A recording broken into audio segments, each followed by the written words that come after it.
மேலே இந்தியாவில் இது மாதிரி ஒரு விபத்து ஏற்பட்டது நினைத்து நான் உண்மையிலே இன்னைக்கு இந்திய மக்கள் அனைவருமே மிகவும் வருத்தத்தில் இருக்கோம்.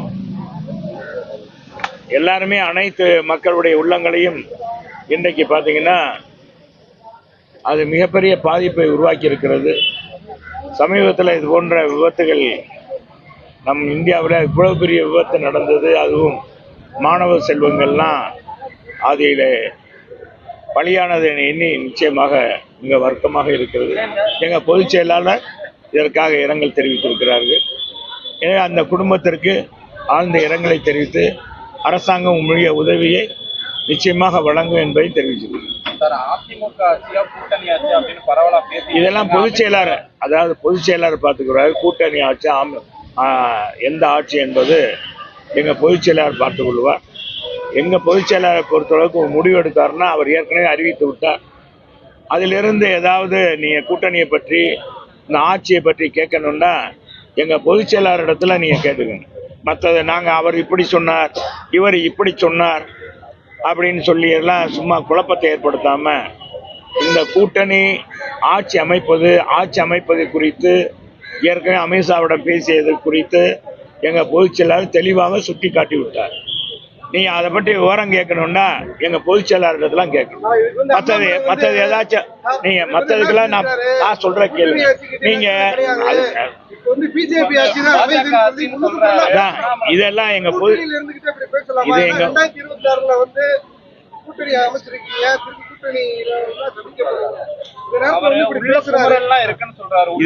இதுக்கெல்லாம் எங்க பொதுச் செயலாளர் தான் பதில் சொல்லுவார். வேற எது இந்த சொல்றீங்களா அரசியல் கருத்தை தவிர வேற எதுவும் சொல்ல விரும்புறீங்களா?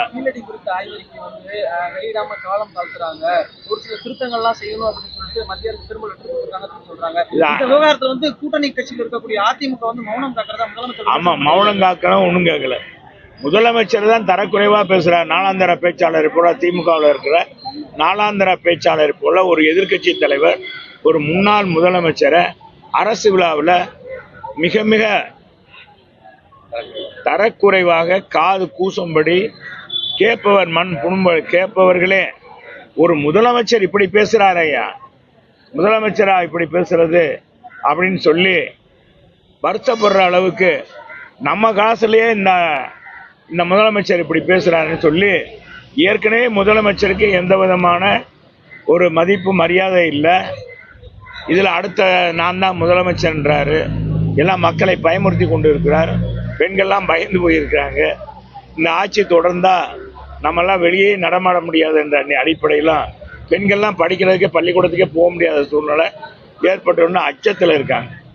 இதில் போய் பொது விழாவில் அரசு விழாவில் ஒரு முதலமைச்சர் தகுதியற்ற முறையில் இன்னைக்கு பேசியது வன்மையாக கண்டிக்கக்கூடியது.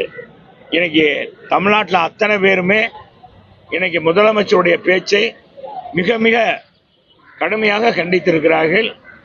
இது அவர் இந்த போக்கை மாற்றிக்கொள்ள மாட்டேங்கிறார்.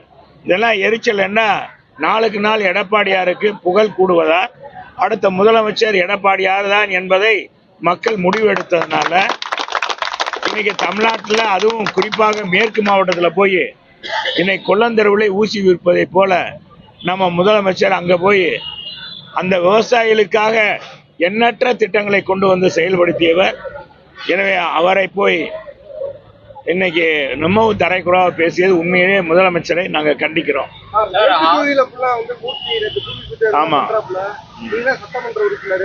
இப்ப உங்களெல்லாம் பார்த்ததே அதுக்கு தான். நாங்கள் வந்தோம் குடிமராமத்து திட்டத்தின் மூலமாக இன்னைக்கு நிறைய நீர்நிலைகள்லாம் உயர்த்தி பார்த்தீங்கன்னா நிலத்தடி நீரை அதிகப்படுத்திருக்கோம். இன்னைக்கு துவரிமான் கம்மாய் எடுத்துக்கோங்க, மாடக்குளம் கம்மாய், காமாட்சிபுரம் கம்மாய், தாராவட்டி கம்மாய், இப்படி எத்தனையோ கம்மாய்கள் இன்னைக்கு தூராறப்பட்டிருக்குது. மதுரையை சுற்றி தூர்வாரி இருக்கும். இதனால நிலத்தடி நீர் கூடி இருக்கு. மழை நீர்கள்லாம் இன்னைக்கு தேக்கி வச்சிருக்கோம். இன்னைக்கு பல கோடி ரூபாய், 4 ஆண்டுகளை 8000 கோடி ரூபாய் எங்கள் முதலமைச்சர் கொடுத்தார் மதுரையினுடைய வளர்ச்சிக்காக மட்டுமே. இன்னைக்கு உங்களுக்கு தெரியும் பறக்கும் பாலங்கள் இன்னைக்கு மதுரையில் இருக்குன்னா அதுக்கெல்லாம் விட்டவர் எங்களுடைய புரட்சி தமிழர் எடப்பாடியார். அதே மாதிரி பெரியார் பேருந்து நிலையம் இன்னைக்கு எந்த அளவுக்கு அழகாக இருக்கிறது. வணிக வளாகம் எவ்வளவு வானளாவிய கட்டப்பட அதை கூட திறக்காம இருக்கிறாங்க. ஆண்டுக்கு 7 கோடி ரூபாய் மாநகராட்சிக்கு இன்னைக்கு வருவாய் இழப்பு ஏற்படுகிறது. மதுரையே இன்னைக்கு அழகுபடுத்தப்பட்டதுன்னா அதிமுக ஆட்சியில். அதே மாதிரி நம்முடைய வணிக வரித்துறை அமைச்சருடைய தொகுதிக்கும் அந்த பகுதி அவரும் பயன்படுற மாதிரி இன்னைக்கு பார்த்தீங்கன்னா பாதாள சாக்கடை திட்டம் கொண்டு வந்தோம். சாலை புனரமைக்கப்பட்ட அவர் தொகுதியெல்லாம் போய் நாங்கள் பூமி பூஜை இதெல்லாம் போடல. பெரிய கட்டடங்கள்னா தான் பூமி பூஜை போடணும். இந்த ஆட்சியில் மந்திரிகளுக்கு வேற வேலையே இல்லை. ரோடு போடுறதுக்கு தான் வேலை இருக்கு. ரோடு போட பூமி பூஜை போடுறது. பெரிய பெரிய திட்டங்களை கொண்டு வந்து செயல்படுத்தியிருக்காங்கன்னா இல்லை. ஒரு நூலகம் எதுக்கெடுத்தாலும் ஒரு நூலகம் கட்டிட்டோம். ஒரு ஜல்லிக்கட்டு மைதானத்தினால மதுரை வாழ் மக்களுக்கு என்ன நன்மை? இன்னைக்கு 24 மணி நேரம் தங்கு தடையின்றி குடிநீர் குடிக்கிற திட்டத்தை 1296 கோடியில கொண்டு வந்தோம்.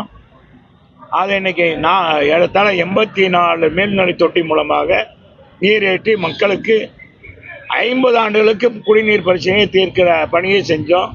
எங்க ஆட்சி தொடர்ந்திருந்தா நேரம் மக்கள் பயன்பெற்றிருப்பாங்க. அதை கூட செய்யல.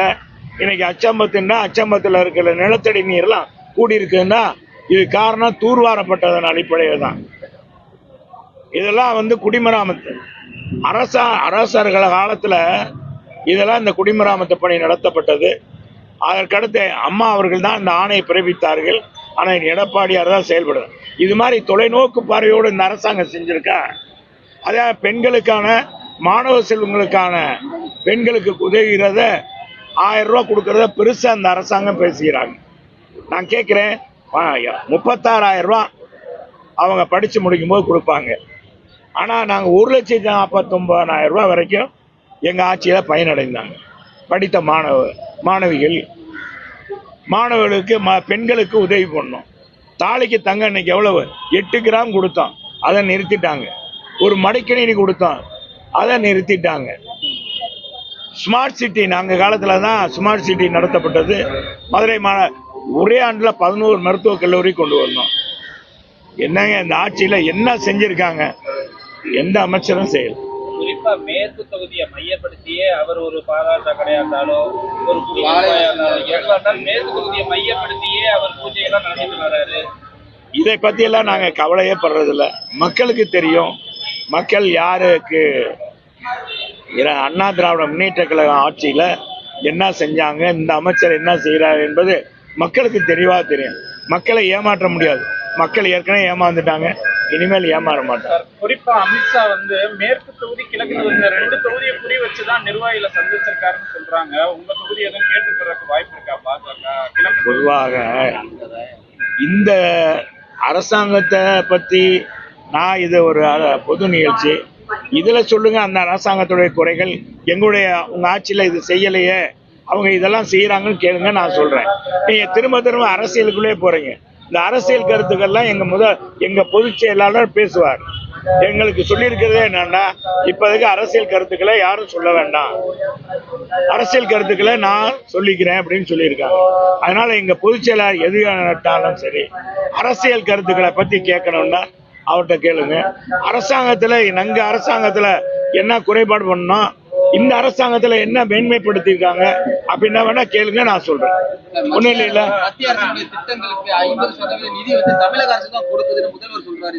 இதெல்லாம் ஒண்ணும் இல்லைங்க. அந்த அரசாங்கம் மத்திய அரசு இது அரசாங்கத்துக்குள்ள இருக்கிறது. அவங்க கொடுக்கறதுக்கு இவங்க பேரை ஒட்டிக்கிறாங்களே. இப்ப அங்கங்க இவங்க குடிமராமத்து திட்டத்தெல்லாம் இப்ப அந்த குடிநீர் குழாய் அமைக்கிறது, மக்கள் குடிநீர் வழங்குறதுலாம் இவங்க திட்டமா? அவங்க கொடுக்கறது தான். அது மத்திய அரசு மூலமா வர்ற திட்டத்தை தான் இவங்க லேபிள் ஒட்டிக்கிறாங்க. இன்னமும் எங்க ஆட்சியில கொண்டு வரப்பட்ட திட்டங்களுக்கு தான் இந்த ஆட்சியில இன்னும் லேபிள் ஒட்டிக்கிட்டு திறந்துகிட்டு இருக்காங்க.